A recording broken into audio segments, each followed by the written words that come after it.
Fala, guerreiros! Fala, guerreiras! Sejam bem-vindos a mais um Security Talks da Avantia, aqui no canal do CT Segurança. Toda quarta-feira, às 17 horas, estamos ao vivo aqui no CT.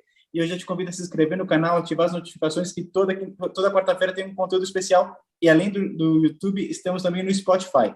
Então vai lá no Spotify, coloca Security Talks, coloca para seguir o conteúdo, que sempre que entrar um conteúdo novo, você vai receber uma notificação e consegue escutar a gente andando de bicicleta, como fizemos na semana passada, ali na ciclovia, que foi muito legal o programa especial aqui do Security Talks. Hoje estamos com dois convidados especiais, estou com o meu xará, o Christian, aqui, e com o Claudinei da Avantia, mas para começar, eu queria que o Claudinei falasse um pouquinho quem é o Claudinei da Avantia, para a gente dar início aqui no nosso bate-papo. Boa tarde a todos, os dois Christians, né? Hoje aqui, bem, eu estou de incluso, mas pelo menos meu nome começa com a letra C, então está todo mundo em casa. O trabalho como gerente comercial, gerente de negócios na Avantia, estou na área de segurança aí há 10 anos, já passei por algumas corporações, e é um prazer sempre estar aqui, né? E com grandes convidados, né? E aí agora eu vou passar a palavra para o nosso convidado, Christian Bernardi. Christian, fala um pouquinho de você, da sua carreira, de onde você passou. Eu investiguei um pouquinho aí a sua vida profissional no LinkedIn e vi que você passou por grandes corporações, então gostaria que você falasse um pouquinho aí da sua experiência no mercado, falar um pouquinho aí dessas dificuldades que você deve ter encontrado aí nessas grandes corporações, né? Então, por favor, a palavra é sua. Obrigado, boa tarde, um prazer, agradeço o convite, prazer estar aqui com vocês, prazer poder estar compartilhando com vocês aqui um pouco da experiência e aprendendo com vocês também. Eu estou no mercado trabalhando com manutenção desde 1998, na parte de gestão desde 2002, então já vou completando em 20 anos só na parte de gestão de manutenção. Comecei minha carreira na Motorola, em Jaguariúna, então tinha 1 ano e meio de operações, eu entrei na terceira linha de produção como técnico, fui galgando minha carreira em manutenção por 15 anos dentro da Motorola. Por decisão estratégica do negócio, eles terceirizaram a parte de produção, né, repassaram para um contract manufacturer, um dos líderes do segmento mundial, que era a Flextronics, hoje é a Flex. Eu fui convidado a continuar trabalhando pela Flex, na mesma função, que era gerente de manutenção das linhas eletroeletrônicas, linhas de teste e programação e distribuição. Depois desse tempo, eu quis, quase 18 anos trabalhando em eletroeletrônica, eu quis mudar um pouco, fui conseguir uma posição na Johnson & Johnson, como gerente sênior de manutenção da divisão de Consumer Health, com uma gama grande de portfólio dos produtos que a gente tem na nossa casa regularmente, né, cotonete, band-aid, Sandal, Listerine, escova de dente, fio dental, absorvente interno, absorvente externo. Então foi escovas. Então foi assim um grande aprendizado, diferentes tipos de processos, diferentes tipos de equipamentos, várias plataformas de automação, de obsolescência, equipamento de última geração, então a gente tinha um pouco de tudo, então foi um grande aprendizado. A Johnson & Johnson também, fiquei por quase 4 anos, passei um período também que foi um grande aprendizado, saí da indústria um pouco, tive um outro olhar, aprendi muita coisa, principalmente do lado de segurança e loss prevention, na rede Iguatemi Shopping Center, e agora eu estou completando 2 anos que eu estou como gerente regional corporativo na Archer Daniels Midland, né, na ADM, para a América Latina. Então já são 2 anos aqui, agora não dentro efetivamente das fábricas o tempo todo, trabalhando no corporativo junto às fábricas. Nós estamos aqui só na região Latam, quase 100 localidades aí que a gente precisa prestar suporte. Claro que tem algumas que são prioridades, mas são quase 100 localidades aí que de alguma forma a gente tem um touch point. Não, e é interessante, né? Eu vi que você diversificou bastante. Agora você está no agro, né? Então, agora estou no agro. Isso. e como se assemelham algumas coisas, né? Você sai do shopping, vai para o agro, mas os problemas acho que são parecidos, né? Então, lógico, o público-alvo é diferente, né? Mas as dificuldades e os problemas que nós temos aí são bem parecidos, né? E aí, voltando aqui, vamos dar ênfase agora no tema. A gente vai falar de segurança para a segurança, né? Então, eu Correto. queria que você abrangesse aí um pouco dos aspectos desse tema, né? Como fazer a segurança da segurança. Então, fala um pouquinho para a gente aí desse tema. Sim, claro. Por exemplo, o departamento de manutenção e confiabilidade, principalmente quando a gente fala de confiabilidade hoje, a gente não pensa só na disponibilidade dos equipamentos, né? Esse é o primeiro item que vem à nossa mente, né? O equipamento ele tem que estar disponível, ele não pode quebrar, ele não pode parar. Mas nós não podemos ter só essa ótica. Hoje em dia, né, no agro não pode ter só essa ótica, até no shopping eu posso te dar exemplo, que a gente não pode ter só essa ótica. Por quê? Porque você pode ter eventos, os equipamentos podem gerar eventos catastróficos, eles podem gerar eventos de danos ao patrimônio, pode gerar eventos de acidentes com fatalidades às pessoas e pode gerar eventos até com danos à comunidade, dependendo a dimensão desse acidente. Só a gente pegar na história, né, problemas, por exemplo, que assim, já aconteceu há um bom tempo, mas a história mostra aquele acidente terrível que aconteceu em Bhopal, na Índia, em 1984, na Union Carbide, que é um case assim muito utilizado de falta de manutenção, falta de estudos de confiabilidade, de um programa de confiabilidade robusto e que matou muita gente à noite com vazamento de um produto que era a base de inseticidas, né, que vazou por toda a cidade e as pessoas não tiveram tempo de correr das suas casas. Então, assim, a gente tem esses problemas. E recentemente a gente tem outros problemas que acabaram acontecendo, cerveja Belo Horizontina, coisas que acabam acontecendo, que são fatores que a falta da manutenção e um programa robusto de confiabilidade, que você garanta a integridade dos seus ativos, que você tenha mecanismos de redundância, sensores, automação, já nós estamos falando de indústria 4.0, que garanta um bom monitoramento de como os seus ativos físicos estão operando, você pode estar colocando em risco não só a produtividade da sua empresa, nós estamos falando de algo maior, nós estamos falando de patrimônio e de pessoas, e até comunidade. Então, por isso que é a segurança pela segurança das pessoas. Você tem que ter segurança, pensar na segurança de equipamentos e de instalações, visando a segurança dessas pessoas, a segurança de quem está à sua volta. Uma coisa que você citou, eu acho bem interessante, até você pode explanar um pouco melhor, é a questão da indústria 4.0, né? A gente vem aí desde o século XVIII com a Revolução Industrial lá na Grã-Bretanha, né? E aí a gente nós recente a Revolução 3.0, né? Tecnologia e tudo, e agora a gente vem falando da 4.0. Eu queria que você falasse um pouquinho disso e o que essa 4.0 está influenciando na manutenção de equipamentos, na segurança para a segurança. Sim, sim. E você vê, assim, a velocidade que as coisas são, né? Você citou bem a Revolução Industrial como uma indústria 1.0, que foi a introdução da máquina a vapor pelo James Watt, e aí a gente o homem conseguiu dominar o vapor, depois veio a indústria 2.0, vamos dizer assim, já com a utilização da energia elétrica, e o Henry Ford usou muito isso.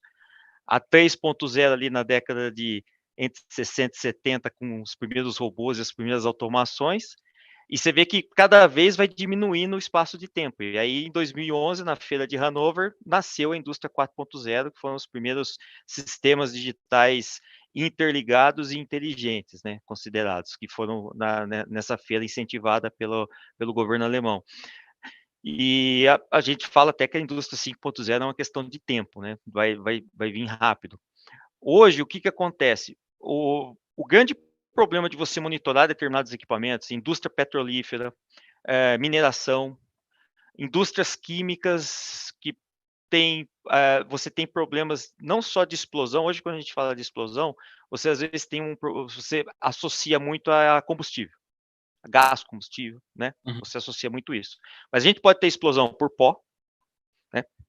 Pó gerado por soja, por milho, por palha de arroz, por açúcar.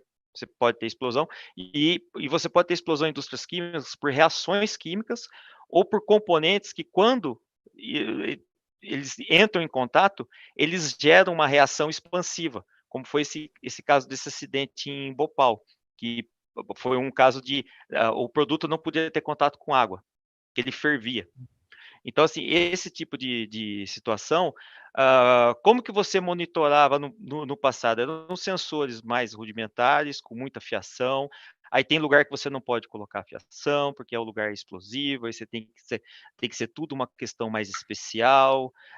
Hoje em dia, não. Hoje você tem sensores EX, a prova de explosão, Uhum. que são wireless, que você consegue fazer as suas comunicações, você joga as informações para um gateway, esse gateway digitaliza, joga para um Wi-Fi, o Wi-Fi joga para a nuvem, da nuvem você, de qualquer lugar do mundo, você consegue monitorar.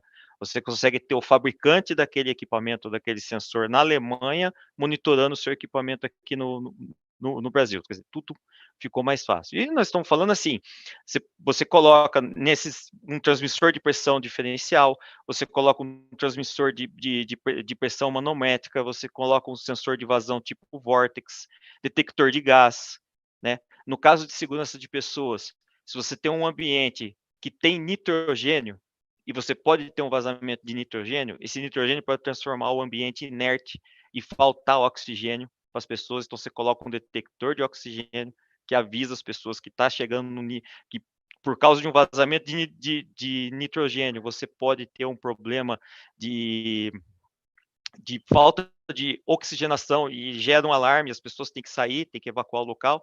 Então, tudo isso você consegue colocar com sensores, com uma rápida resposta, que são conectados e que você consegue monitorar de qualquer lugar. Você não precisa ter uma pessoa olhando no painel o tempo todo, você monitora de qualquer lugar, e esse tipo de monitoramento gera alarme, manda mensagem, manda e-mail, você gera N tipos de sinais de alerta para quem você quiser, né? Isso sempre respeitando os 9 pilares da indústria 4.0. Então, esses exemplos que eu dei, ele tem o IoT, tem que ter o Cyber Security, porque senão esses tipos, né, os departamentos de TI não permitem esse tipo de interligação, se você não tiver uma parte robusta de Cyber Security.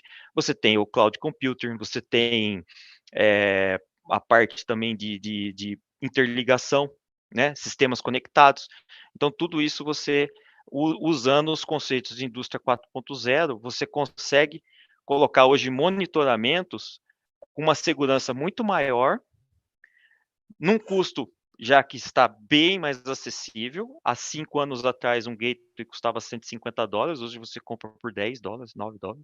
Então, já está ficando cada vez mais acessível. E com bem menos interferência humana, bem menos necessidade de pessoas fazendo monitoramento, aquelas pessoas olhando painéis para ver se gera algum alarme, se acontece alguma coisa. Isso mesmo acontece, por exemplo, com monitoramento de caldeiras. Hoje as caldeiras você monitora muito melhor. A caldeira tem sistemas redundantes para ter um trip numa eventual falta de água, por exemplo, que é uma das coisas mais perigosas que pode acontecer numa caldeira de biomassa. E hoje a gente consegue, com sistemas de indústria 4.0, não ficar tão dependente. Ainda continua tendo operador, até por uma questão de NR13, mas você não precisa mais ficar com tanta gente e com tanta tensão num painel, porque o próprio sistema te dá esse retorno. Isso sem contar quando a gente já fala de inteligência artificial, né? Que a gente também pode chegar nesse nível. Um outro exemplo, hoje nós temos assim redutores para equipamentos já de mineração, equipamentos de indústria também de soja, de processamento de soja, processamento de milho, são redutores já em fator de serviço bem alto, de bastante força.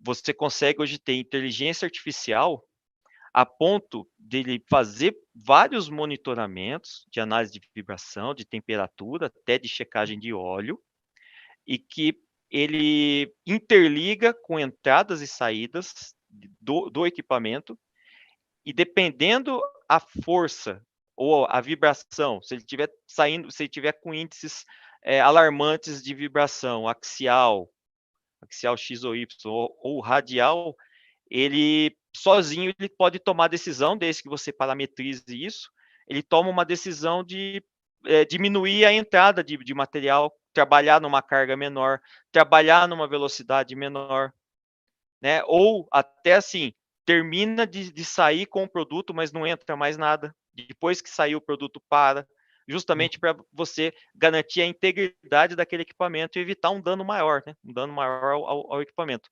São redutores de R$1,5 milhão, mais ou menos, a R$2 milhões, que dependendo do dano, você vai gastar R$700 mil. E se isso acontece, e você detecta bem no início, aí não estamos falando de curva PF do equipamento, se você detecta bem no início, você vai gastar 7, 8 vezes menos do que uma falha mais catastrófica assim, do equipamento. Aí nós estamos falando de dano ao patrimônio, mas existe já esse tipo de inteligência artificial que consegue interligar e tomar decisões baseado na sua parametrização. É legal isso que você comentou. Eu visitei uma fábrica de calcário de um cliente nosso, e a combustão do calcário, qual que é a proteção? É contra a água, né? Ele tem ali, com a água, ele tem aquela reação química, e, cara, aí a gente... não, vamos... Como que é a operação para você transportar isso? É por caminhão, né? Então, o que você tem que fazer? Colocar uma lona no caminhão, bem vedada. E como monitorar isso, né? Como monitorar que as pessoas vão lá colocar certinho a lona para que você não tenha nenhum problema aí com chuva no transporte, né? Inteligência artificial, né? Com câmeras, a gente não precisa ficar alguém monitorando lá 24 horas, mas no horário que o caminhão parar ali, um procedimento tem que ser feito, e aí a inteligência artificial trabalha para a gente. E em outro cliente que eu fui, tinha também gases, né? Onde estava tendo um vazamento, não lembro qual era o gás, mas era um gás tóxico. E aí eu ainda perguntei para ele, assim, mas vocês não monitoram, né? Assim, sim, a gente monitora, mas às vezes um duto ele está ali há muito tempo, ele tem algum desgaste, a gente não consegue monitorar, né? Então, sendo colocados câmeras em pontos específicos, onde vão identificar aquele tipo de vazamento. Ou até, né, você coloca uma inteligência de áudio para que, se há algum barulho estranho, diferente, uma explosão, ou algum outro, aí você consegue detectar, gerar um alarme, que foi aquilo que você comentou muito bem. Não adianta o pessoal ficar 24 horas ali olhando aquilo, tem que monitorar os alarmes. Então, deu um alarme, vai para uma central, e aí sim você consegue monitorar isso. E voltando aqui até, você comentou um pouquinho das máquinas, né? Fazer manutenção disso para que não tenha aí um desastre ou algo parecido, né? Então, eu queria que você falasse um pouquinho quais metodologias que vocês utilizam, que você utiliza para ver essa criticidade do equipamento e o que você tem que fazer, de quanto em quanto tempo você tem que dar manutenção. Existe alguma metodologia que você utiliza ou que tem no mercado para você analisar a causa raiz? Eu sei que você conhece aí algumas, né? Uhum. Legal. Ótima pergunta. Bom, assim, o começo, assim, a pedra fundamental para a gente começar a falar de confiabilidade de ativos fixos, para a gente realmente entrar em priorização, porque tudo isso que eu falei é inviável se chegar em uma empresa e falar, vamos aplicar isso em todos os nossos equipamentos. É inviável, né? Não fica, o negócio ele não se sustenta. E se você também tomar uma ideia, vamos falar estatística, vamos fazer vamos fazer algo nota 6 para todos os equipamentos. Tem equipamento que você não pode fazer o nota 6, tem que fazer o nota 10 para eles. Tem que ir no máximo, você tem que tomar o cuidado máximo nele. Então, a gente precisa ter uma priorização. Essa priorização, nós fazemos a análise de criticidade de ativos fixos, de ativos físicos. Na análise de criticidade, existem na literatura vários critérios. Tá?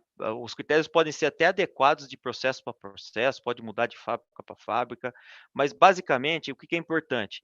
Começar com segurança, qualidade, disponibilidade e custo. Esses 4 itens precisam existir. Se quiser fazer um breakdown de algum item, tudo bem. Se a disponibilidade quiser ser quebrada também em MTBF, MTTR, outras métricas que são importantes, ok, não tem problema. Se o custo também quer fazer custo por RAV, aí tudo bem também. Aí vai um pouco de cada processo, como que a fábrica trabalha. Mas basicamente é segurança, qualidade, disponibilidade e custo. E tem que começar pela segurança. Então, se faz algumas perguntas, você pode fazer em formato de fluxograma, você faz em formato de perguntas, ou até em formato de classificação, você dá uma pontuação para isso. Então, tem 3 formas de se fazer análise de criticidade. E realmente pergunta, esse equipamento, se ele falhar, vai causar uma explosão, um dano catastrófico? Se sim, ele já é crítico A. Ele já vai ter uma tratativa de crítico A. Ah, não, ele não causa esse problema, mas ele pode causar um dano ao local, de um determinado espaço. Ah, pode. Então, aí nesse caso ele é crítico B. Ah, não, ele não causa dano nenhum. Se ele parar, simplesmente ele não causa nenhum tipo de catástrofe, ele não causa nenhum tipo de explosão, não nada. Simplesmente ele para de funcionar. Aí ele é crítico C para a questão de segurança. Tá? Aí você vai para qualidade. Ele pode até ser C para segurança, só que quando chegar na qualidade, se esse produto parar, eu posso passar um produto com defeito para o meu cliente, com algum problema para o meu cliente? Posso. Aí ele vai se tornar crítico A por qualidade. Aí ele é crítico para qualidade. Então, a gente faz isso. Aí desce para disponibilidade. E se ele não for, se ele for sem segurança, sem qualidade, sem disponibilidade, e chegar no custo também for um custo baixo, ele é crítico C. E crítico C a gente tem uma tratativa que pode ser até do tipo, eu só faço lubrificação e conservação, itens de conservação, limpeza e lubrificação. Eu não faço nenhum tipo de intervenção, não faço preventiva baseada em tempo, eu não faço preditiva, não faço nada. Eu posso tomar essa decisão porque é um equipamento de baixíssima criticidade para o meu processo. Em compensação, eu posso ter alta criticidade. Esse equipamento explode. Pô, se ele explode, eu tenho alta criticidade nele. E aí, os planos de manutenção e os tipos de manutenção precisam ser direcionados para a criticidade que a gente definiu. Sim. E nesse caso, o crítico para segurança, eu também aconselho que seja auditável, que realmente garanta que o departamento de manutenção esteja executando. Então, os planos de manutenção críticos para segurança, os planos de manutenção críticos para qualidade, eles precisam ser auditáveis, ou pelo time de segurança, ou pelo time da qualidade, de forma que garanta que tenha um nível de cumprimento, tá? E eu até falo que segurança tem que ser 100%. Segurança não pode ser 95%, né? Não tem como. Segurança não tem meta de segurança, né? Eu posso ter um acidente no ano, não existe isso. Então tem que ser 100%. E depois você pode ter o design out maintenance, que você pode fazer projetos de engenharia visando reduzir a criticidade. Então, de repente, assim, esse equipamento ele ficou crítico A porque ele tem um risco de explosão. Mas você pode fazer uma análise de engenharia e colocar dispositivos, redundâncias, ou fazer um reprojeto no equipamento que você reduza esse risco de explosão ou elimine de uma vez esse risco. E aí ele deixa de ser crítico A, passa a ser B, ou pode até cair para C. Então são ideias também que podem ser feitas, talvez mediante até um CAPEX, mas que isso traz mais segurança e um menor custo de OPEX ano após ano. Então, também é uma outra estratégia que pode ser feita. E o recomendável para crítico A é que se faça um FEMEA. Porque o FEMEA, ele nos dará todos as possíveis modos e efeito de falha, todos os possíveis modos e efeitos de cada falha no equipamento. Ele vai nos dar o Risk Priority Number, que é baseado na detecção, na severidade, na ocorrência daquela falha. Essa falha pode ser de alta ocorrência, pode ser de alta severidade, ou pode ser de baixa detecção. E esse Risk Priority Number, quanto maior, pior a situação, mais probabilidade da falha ocorrer. E baseado nesses Risk Priority Number, a gente prioriza quais são os tipos de manutenção mais adequados para mitigar ou eliminar o risco de acontecer aquela falha. Então, é uma ferramenta consagrada aí que nasceu na automotiva, nasceu até para desenvolvimento de produto e que a gente usa hoje muito bem dentro da manutenção. Né? E aí você me perguntou sobre análise de causa raiz, né? Hoje eu recomendo, assim, assim, vai muito também de preferência, sabe? Não tem, acho que, muito que o melhor, a receita de bolo, a receita certa. Mas eu recomendo, assim, para o time da fábrica mesmo, o time ali que está no dia a dia, para aquelas falhas que acontecem mais rotineiras, que não tem uma criticidade muito alta, eu aconselho sempre fazer o Ishikawa com 5 porquê. O pessoal tem uma tendência de fazer só o 5 porquê, porque é mais rápido, né? E é mais fácil. Mas o que acaba acontecendo quando você não, pelo menos, faz um Ishikawa para tentar pegar algumas possíveis falhas, outras possíveis causas em relação àquela falha? Acontece assim, você faz um 5 porquê hoje em relação a pega uma causa daquela falha. Daqui 2 meses o equipamento para de novo. Aí o gerente de produção vem e fala assim, mas parou de novo esse equipamento? No mesmo lugar, no mesmo ponto? Não, mas agora é outro problema. Aquele lá nós resolvemos. Agora deu um outro problema. É no mesmo ponto da máquina, mas não é aquele lá nós resolvemos. Esse aqui é outro. Então, para evitar esse tipo de coisa que acontece, quem está lá no mundo real sabe o que acontece, faz um Ishikawa, porque daí quando você for corrigir a causa principal que você pegaria no 5 porquê, você já tenta pelo menos mapear mais umas 2 ou 3 que você já tenta antecipar e já trabalha nela também, para evitar esse tipo de reocorrência e esse tipo de explicação que no final do dia não cola, né? Ah, não, aquela vez foi rolamento, dessa vez não é, dessa vez é outra coisa, sabe? Não pega bem. Então, eu recomendo essa. E se precisar, aí tem o DMiC também, eu acho legal, se uma falha mais intermediária, usar o DMiC. E quando a falha é crônica, e quando você quer realmente mudar de patamar, você tem já consistentemente um problema de downtime naquela família de equipamentos, né? Pode ser até uma família. Você pode ter várias bombas do mesmo fabricante na sua fábrica. Você pode ter vários motores do mesmo fabricante trabalhando na mesma condição. São linhas que se repetem dentro da fábrica. Você pode ter isso. Se você várias injetoras que seja. Se você tem uma fábrica, uma falha crônica, modos de falha que se repetem e um downtime consistentemente fora de uma meta aceitável, aí eu aconselho fazer o método Apollo de causa raiz.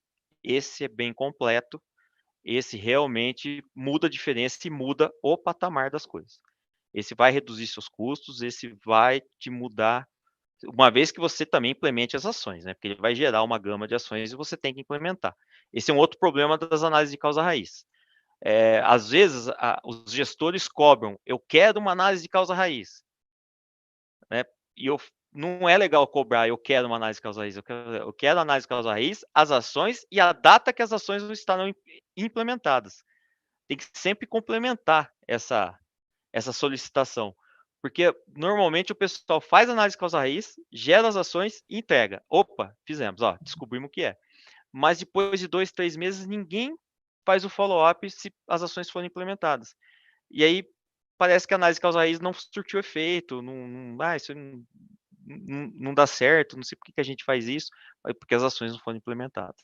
E o Apollo gera uma quantidade grande de ações e muda patamar. Esse é uma ferramenta bem poderosa mesmo, e inclusive para eventos de acidente, ou quase acidente, ou eventos TPS, smoldering, é aconselhável também usar justamente para ser um tiro certeiro para evitar que aconteça novamente. Legal. O Christian, se você quiser falar um pouquinho sem aí alguma pergunta aí no chat, pode. Já vou aproveitar de novo aqui que o pessoal está colocando aqui para o pessoal não deixar de dar o like aqui na nossa live, se inscrever no canal, ativar as notificações. E quem tiver perguntas, pode mandar aqui no chat, que ao longo do bate-papo a gente vai mandar as perguntas aqui também para o Christian. Então, quem tiver perguntas aqui, Legal. pode mandar. Eu só também vou aproveitar, Claudinei e Christian, para mandar um abraço aqui para o pessoal que está mandando um abraço para a gente aqui. O Paulo está com a gente, o José Tornelli, Emanuel Cândido, o Mário da Avante está com a gente também. O pessoal do marketing da Avante também, muito show. O grande Maurício está na área, o Gabriel Tavares, o Alexandre Costas. Um abraço aqui ao José Carlos Mesquita, a Júlia está com a gente também, a Júlia Barros. Então, um abraço aqui para o pessoal. Thales está com a gente também. Um abraço para todo mundo que está assistindo aqui a nossa live. Legal. Um abraço para todos. Bastante audiência aí, hein? E sim. Tem uns conhecidos aí. Obrigado. Que bom. Ô, Bernardo, essas metodologias, né? Você pode citar algum caso, assim, algum case que aconteceu não precisa ser agora do agro, assim, alguma coisa que você implementou isso, deu certo, você teve não vou citar números e nem a empresa, tá? Só alguma coisa assim palpável para a gente pode pensar um pouco, não tem problema não. Te peguei aí de calça curta, né?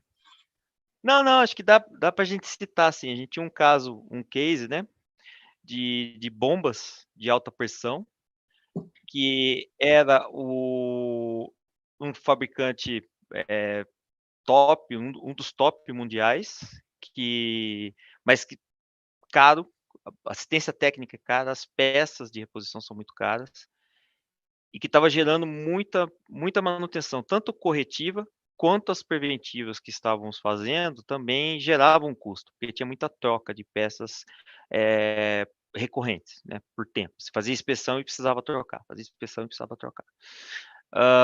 resolvemos fazer fazer um método Apollo, né, o engenheiro de confiabilidade da equipe liderou esse Apollo, e aí é feito com um time multifuncional, né, a gente não faz sozinho, tem operador, técnico de manutenção, mecânico, eletricista,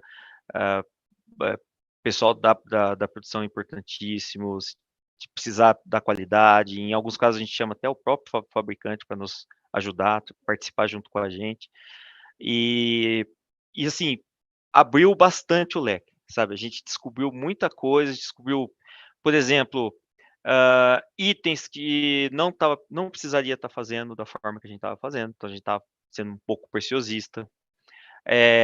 Algumas manutenções preventivas estavam sendo, no jargão, destrutivas, na volta estava sendo pior. Nós tivemos também problemas de algumas peças nós conseguimos nacionalizar sem perder qualidade, sem perder confiabilidade nisso. Era possível fazer isso, até com aval do próprio fornecedor local, do próprio representante do equipamento local. Tive problema de treinamento, então nós pegamos o certeiro quais eram os problemas de treinamento, que não era nenhum problema de treinamento específico do fabricante, aquele famoso, eu preciso mandar eles lá no fabricante para fazer o treinamento. Não, era coisas básicas de mecânica que precisariam ser melhor elaboradas, né? E com isso, nós tínhamos uma parada depois que nós implementamos tudo em questão de 60 dias, nós saímos de uma média de uma parada corretiva, mesmo que fosse um tempo curto, um tempo baixo, um MTTR pequeno. Nós tínhamos uma parada de corretiva a cada 2 dias e um custo de manutenção num patamar. E nós ficamos 40 dias sem ter uma parada emergencial, depois de implementado todas essas ações, incluindo até o treinamento. Então, nós saímos de uma parada a cada 2 dias para ter 40 dias sem uma parada corretiva, e o custo caiu 40% do que a gente estava tendo como spending mensal. Então, assim, foi... se manteve depois, tá? Isso aí foi, assim, resultado imediato, e depois isso se manteve ao longo dos meses e se mantém, né? Saiu do top do Pareto, né? Já mudou, sim, agora a gente está trabalhando em outras frentes. Isso realmente é mudança de patamar, e tem fábrica igual em outras partes do mundo, que a gente dividiu esse estudo, e ele pode ser aplicado lá também, várias das ações podem ser aplicadas. Então, isso acabou até virando uma boa prática global aí, com o uso da metodologia. Eu sou até um pouco chato, né? Eu acredito em metodologia, eu não gosto de fazer aquele bypass para solução, sabe? Eu não gosto de ter aquela ansiedade de já correr e já ter a solução pronta. Eu gosto de seguir as etapas, né? Eu aprendi muito isso somente na formação Six Sigma, lá nos meus tempos de Motorola. Lá o pessoal ensinava muito bem a gente isso. Siga as etapas, não pule as etapas, porque a metodologia funciona. E na Flex também com o Lean Manufacturing. Isso também era um mantra que a gente recebia lá: siga, acredita na metodologia que ela funciona. Você pode até no início achar que não vai dar certo, mas no final você vai colher fruto. Metodologia funciona. Legal. E até falando um pouquinho aí dessa questão da manutenção, né? A gente tem contratos de manutenção com equipamento de CFTV, controles de acesso, alarme, uma periodicidade que a gente faz essas manutenções, né? As preventivas, e aí não faz uma preventiva boa, você tem que fazer uma corretiva, né? Aumenta o custo tanto para o cliente quanto aí para a empresa que está prestando o serviço. Nessa questão de máquinas, como que você faz o cálculo, ou é o fabricante que determina isso para você? Você tem que fazer uma manutenção preventiva nisso, a periodicidade é essa, né? Ou você faz isso com as metodologias e você, cada cenário, você monta, e até a questão do SLA de atendimento, spare part para aquilo, como que você costuma trabalhar isso? Tá. É um misto dos dois, tá? Por exemplo, quando o equipamento é novo, você fez o startup dele, o comissionamento, você tem pouco poder de manobra em não cumprir o que se está no manual ou que você acordou com o fornecedor, porque o equipamento ele está em garantia, né? Fazendo uma analogia, por exemplo, com o automóvel, né? Você compra o automóvel e está lá que, por exemplo, você tem que trocar óleo a cada 10.000 quilômetros. Se estiver em condições severas, a cada 5.000. Mas ele nunca vai te falar o que é condição severa. Em nenhum manual está escrito lá o que é condição severa. Aí você descobre que, por exemplo, mas esse carro aqui nunca teve condição severa. Apenas de manhã a minha esposa sai, leva as crianças para a escola e volta. Ele vai falar: não, isso é condição severa, porque não deu nem tempo do motor esquentar. É condição severa. E aí você descobre algo que você nem imaginava. Então, manuais de equipamentos têm isso também. O nominal é isso, o recomendado é isso, desde que não esteja em condições adversas. E aí, o que é a condição adversa? Então, você tem esse problema. Então, quando está em garantia, normalmente não é bom correr riscos, e é bom ter um acordo com o fornecedor. Se você achar que está muito preciosismo, é bom sentar com ele, conversar e fechar um plano, fechar um SLA, se é ele que vai fazer a manutenção preventiva, o que é razoável, vamos fechar um plano e vamos fazer assim. Se não tiver legal, a gente diminui a frequência, depois a gente vai discutindo, baseado, depois de um ano você já tem um histórico do equipamento, como que ele se comporta, né? E aí você começa a fazer a segunda parte, por isso eu falei que é um misto dos dois. Aí o que é a boa parte depois que você tem um histórico? Você faz o seu programa de confiabilidade e começa a trabalhar com a manutenção baseada em condição. Você começa a sair da manutenção baseada em tempo e você começa a fazer a manutenção baseada em condição, aonde realmente faz sentido você ter isso. Então, você começa a fazer inspeções, se possível, inspeções dinâmicas, ensaios não destrutivos. No seu caso, parte eletrônica é um pouco mais difícil, porque os componentes eletrônicos ele tem uma curva PF muito acentuada. Então, assim, está funcionando muito bem, do nada ele para de funcionar. Diferente de sistemas mecânicos. No mecânico você tem uma curva um pouco mais suave. Mas você consegue começar a colocar técnicas, análise de vibração, termografia, análise de óleo, ultrassom, ou ensaios não destrutivos, líquido penetrante, eddy current, também ultrassom para espessura. Você consegue colocar outros tipos de técnicas que você define se o seu equipamento realmente precisa de uma intervenção ou não. Senão você deixa ele rodando. E muitas coisas você consegue fazer com ele funcionando. Você não precisa desligar ele para fazer. Que é uma parte boa também. Então, nesse caso, você só faz a intervenção se o equipamento te dizer que precisa. Você vai analisando a tendência dessas inspeções e, de acordo com a tendência, você programa para fazer de uma forma bem planejada a intervenção. E não, a cada 3 meses eu vou lá, paro, desmonto, checo e monto novamente. Nesse desmontar e montar, você pode estar colocando um defeito.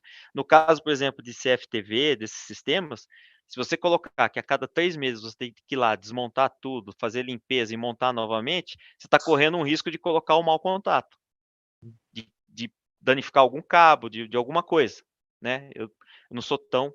Eu conheci um pouco no shopping isso daí com o Bruno Becker, que já esteve aqui com vocês. Eu conheci um pouco eu conheci um pouco isso no shopping. Mas às vezes parte eletrônica, computador, você ficar desmontando e depois montando novamente, você tem o risco de colocar um mau contato. Então, às vezes, não é legal. Mas, ao mesmo tempo, você pode fazer uma termografia de terminais de contato, de painéis, e essa termografia te mostrar se você está precisando fazer alguma coisa ou não. Então, essa manutenção baseada em condição evita as intervenções e você é mais assertivo. Imagina com o automóvel.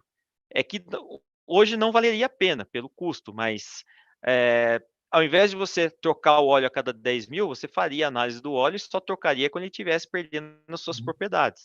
É que não vale a pena, uma análise de óleo custa 120, 130 reais. Pela quantidade de óleo não vale a pena.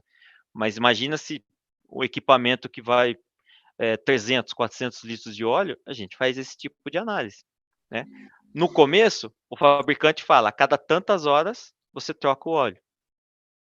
Depois, a gente passa a fazer baseado em condição. A gente troca mediante a análise ou até a gente faz sistemas de filtragem e prolonga a vida dele. Então, são técnicas que a gente reduz custo e é mais assertivo. A gente tem o equipamento, eu costumo falar, é o equipamento na mão. Você sabe muito bem o que está acontecendo com ele. E você consegue se programar. Não sei se eu respondi sua pergunta. Sim, respondeu sim.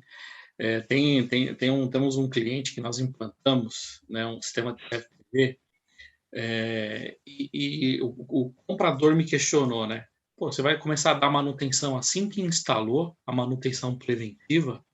Eu falei, sim, vou. Ele falou, não, eu não quero, você tem que me dar garantia da instalação. Eu falei, ok, eu vou te dar a garantia da instalação, mas você sabe onde vai estar instalada a câmera? No ambiente com pó. Eu vou ter que subir lá para limpar ela. Senão não vou conseguir ver nada. E depois de um mês já estava tudo com pó, não conseguia ver nada. Então aí eu até conversei depois com o comprador. Falei, olha, tá vendo? Então, realmente, e assim, o que você comentou é exato, eu não vou desmontar a câmera, mas eu preciso limpar a lente dela. São os olhos do monitoramento. E tem como você está aí numa indústria de agro, e eu atuo também, né, em agro, viajo muito aí para o Mato Grosso, e a gente tem uma dificuldade muito grande, né, em tecnologia, em infraestrutura nesses locais, né? Como dar manutenção, né? Como prever, como você garantir um equipamento nessas áreas que são mais distantes, né? Com pouca infraestrutura. Eu gostaria que você comentasse um pouquinho como é feito isso e quais as estratégias que vocês utilizam. Sim. É um desafio, né? Infelizmente, a nossa infraestrutura logística, o pessoal se deslocar até as localidades não é fácil, né? Em alguns pontos do nosso país, principalmente no mundo agro, onde as coisas acontecem, né? Mato Grosso do Sul, a gente tem ali alguns locais, tem locais que estão com uma infraestrutura muito boa e tem locais que a gente ainda não chegou lá. E o que nós temos? Nós temos um misto também de alguns equipamentos, né? Tipo silos, assim, né? Esse aqui tá do outro lado. Tipo, que nós fazemos preventiva baseada em tempo, principalmente em itens que são de segurança, e alguns casos que a gente faz realmente inspeções. A gente faz inspeções tanto sensitivas quanto, e nós estamos com planos de aumentar as nossas implementações de monitoramento online. É que o monitoramento online também ele é um desafio em locais que você não chega com uma boa internet, né? E às vezes você chega à internet no escritório via cabo e os equipamentos estão um pouco distantes. E aí você tem que chegar com a internet no equipamento, então já fica um pouco mais difícil. Então a gente tem algumas soluções no mercado que são via Bluetooth. E aí a gente precisa treinar uma pessoa na localidade. Então você coloca um sensor que não tem uma precisão tão high level, mas ela já te dá um norte, já te dá uma tendência. Você coloca esses sensores em motor, que eles medem, eles conseguem pegar a vibração e conseguem pegar a temperatura. Eles comunicam por Bluetooth e com aplicativo de celular. Você treina uma pessoa da localidade, pode ser até um operador ou um supervisor de operações, não precisa nem ser uma pessoa de manutenção, se ela não estiver na localidade no dia. Ele vai até esse motor e baixa, uma vez por semana, por exemplo, toda a informação que está armazenada no sensor por Bluetooth. Aí ele vem com o celular dele até o escritório, via Wi-Fi, ele conecta, ele sobe essa informação na nuvem. E aí a gente pega as informações e faz a análise. Então é uma opção para se fazer. E a tendência é que a gente melhore. Agora, a gente já tem empresas no mercado de mineração que já tem contratos com operadoras de celular e colocando 4G em todas as suas operações para começar a conectar no futuro. E eu acho que isso é uma tendência. Isso é uma tendência das empresas migrarem para isso e é coisas que pode estar no roadmap aí no futuro bem próximo para a gente fazer. O problema é a conectividade. Para fazer monitoramento online, sem conectividade, perde o sentido. E esse é um problema também. Então, ainda a gente precisa ter preventiva baseada em tempo e algumas inspeções, tanto sensitivas quanto a que a gente chama de offline, uma análise de vibração que vai lá e colhe a informação não de forma remota, né? Vai com o equipamento, pluga o equipamento, faz a análise e tira. Pessoal, a gente recebeu uma pergunta aqui no chat bem interessante, que o José Tornelli, ele pergunta aqui, quanto ao treinamento da equipe operacional, como minimizar a perda de conhecimento com o turnover?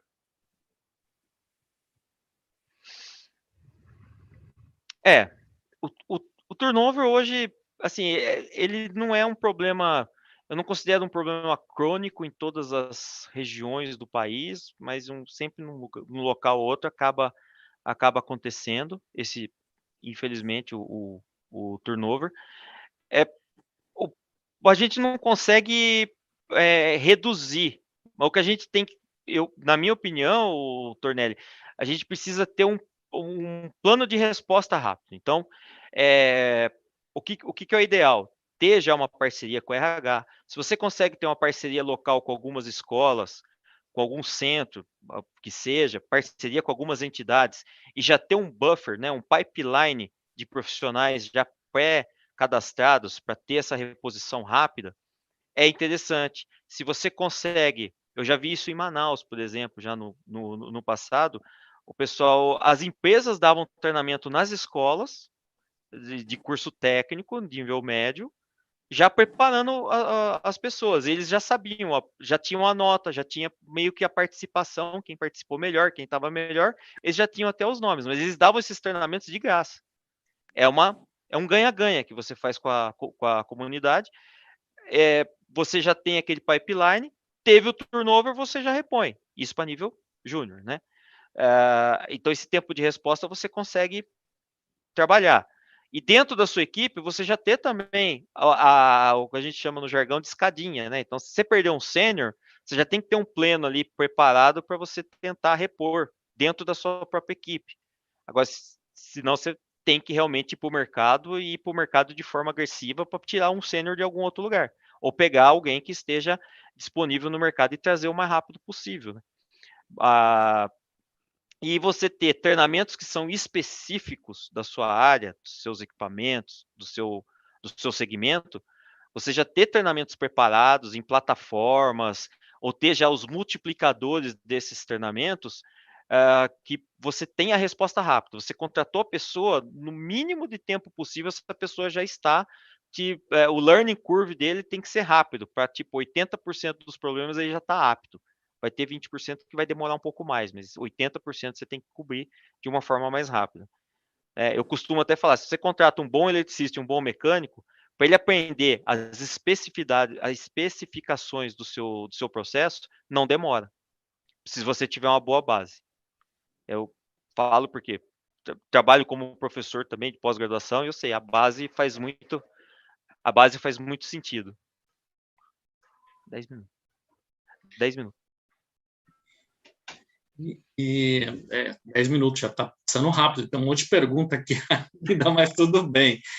Vamos ser rápidos aqui. Bernardo, eu queria que você fizesse um elo aí sobre o processo de compliance, né? Como que vocês atuam aí dentro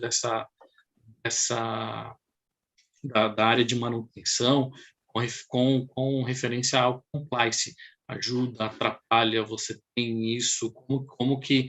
Explana um pouquinho para a gente, por favor.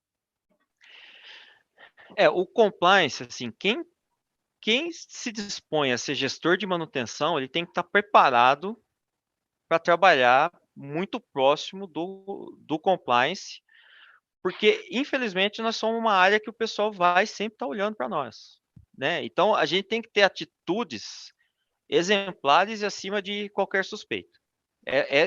Esse é o ponto. Porque a gente trabalha com contratos de muito valor, a gente trabalha com uma gama de fornecedores muito grande, né? A gente recebe visita de fornecedores, a gente, assim, então, assim, tem muito, e ainda tem fornecedores no mercado, infelizmente, que ainda tem esse conceito dos agrados, de coisas que infelizmente, no ano de 2022 não cabe mais, né? Já passou faz tempo isso.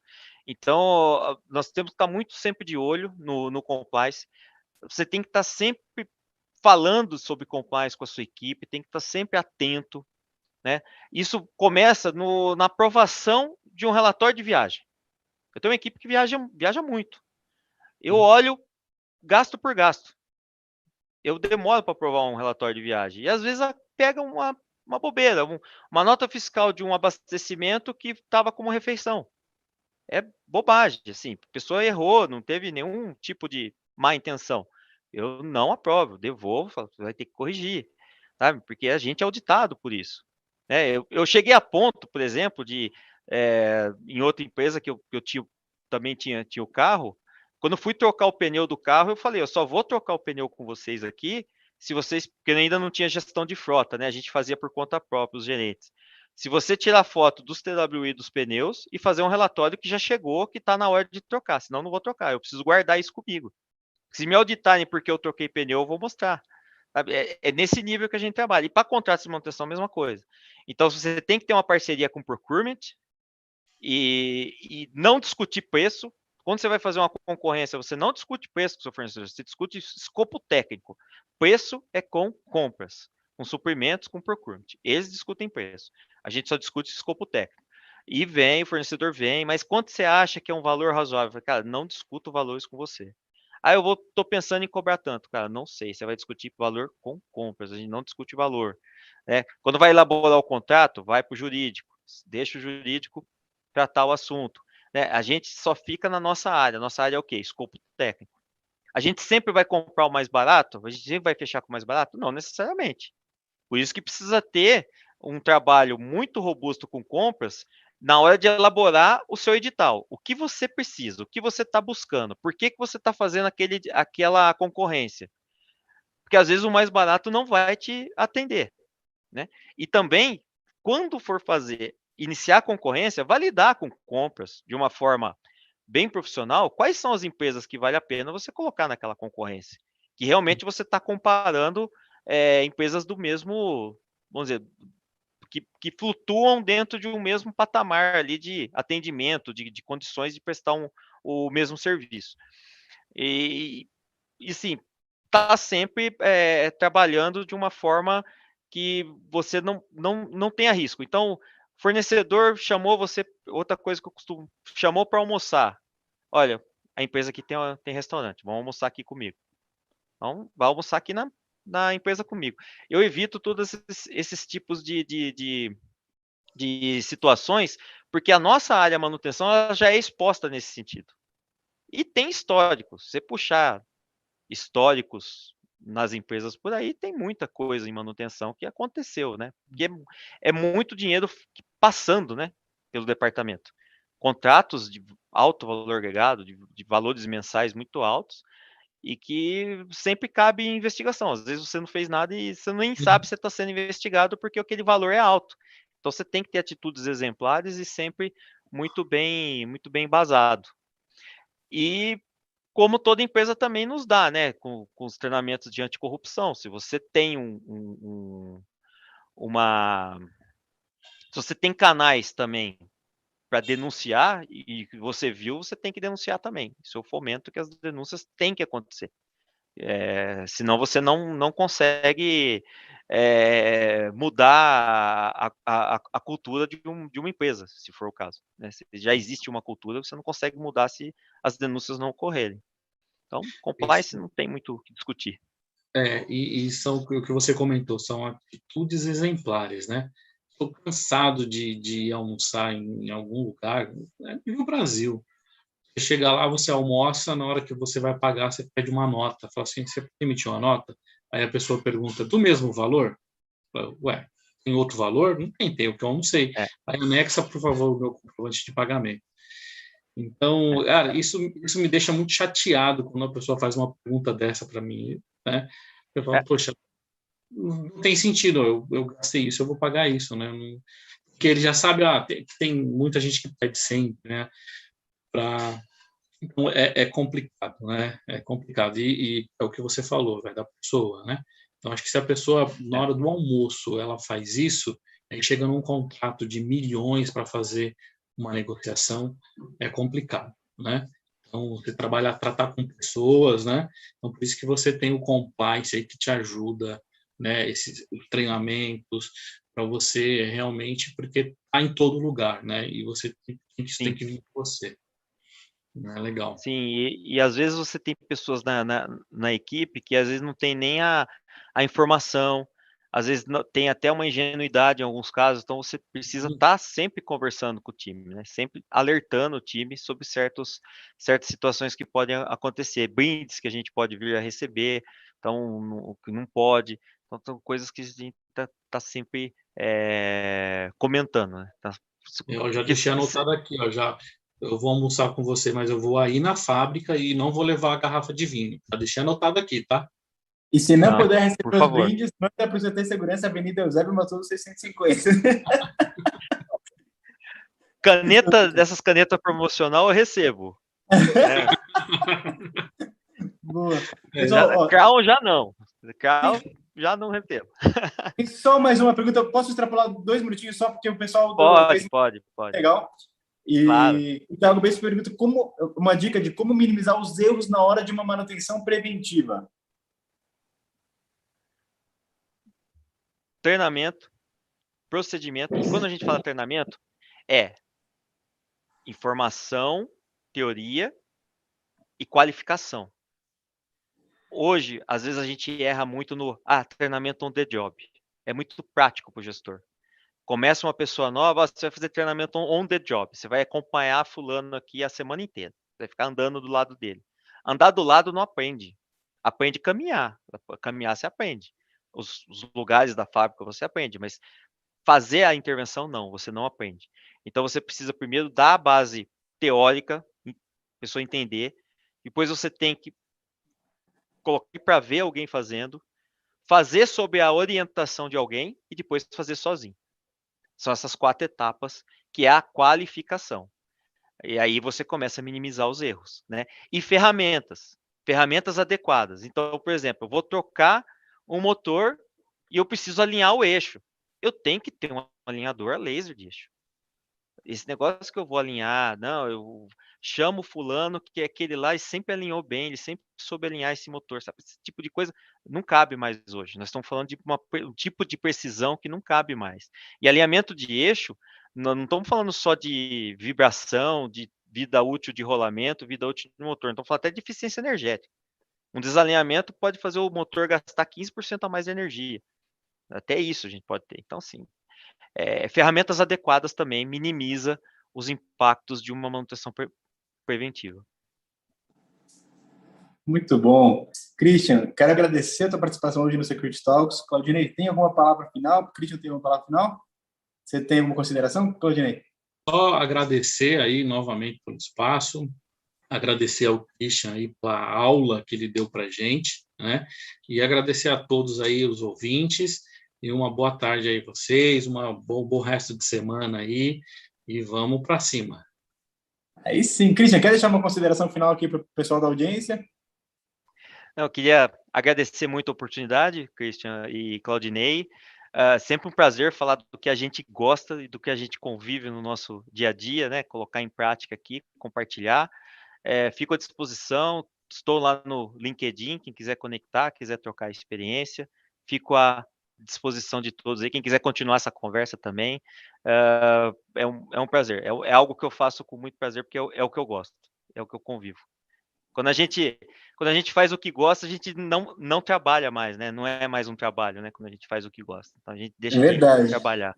Então é isso que eu prego todos os dias aqui.